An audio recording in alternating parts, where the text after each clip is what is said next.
Hi friends, this is Bairu from Abhirami Fashion Jewelry.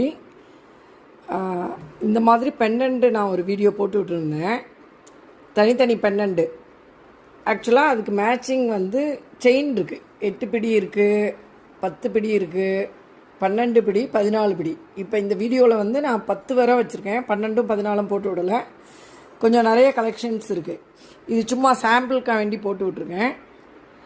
Model ஒவ்வொன்றுமே கோல்டில் வர்ற pattern தான். எல்லாமே லேட்டஸ்ட்டாக கோல்டில் என்னென்ன பேட்டர்ன் வந்திருக்கோ அந்த மாதிரி உள்ளது தான். 6 months கேரண்டி உண்டு. செயினுக்கு டாலருக்கும் 6 months கேரண்டி உண்டு. இதில் என்னென்னா ஸ்டோன்ஸ் ஃபுல்லாக ரியல் ஸ்டோன், 1 gram ஃபோமிங்கில் உள்ளது. கவரிங் அலர்ஜி இருக்கிறவாளுக்கு கூட அலர்ஜிலாம் வராது. இது மித்தபடி ஆர்டினரி ஏகப்பட்ட யூடியூப் சேனல் இருக்குது இந்த மாதிரி விற்கிறவா. இது நம்ம இது ரேட்டு கொஞ்சம் காஸ்ட்லி தான், ஆனால் அதுக்கு தக்கன குவாலிட்டி நல்லாயிருக்கும். நம்மள்ட்ட நிறைய வாங்கினவாளுக்கு அதை பற்றி தெரியும். தேங்க்யூ.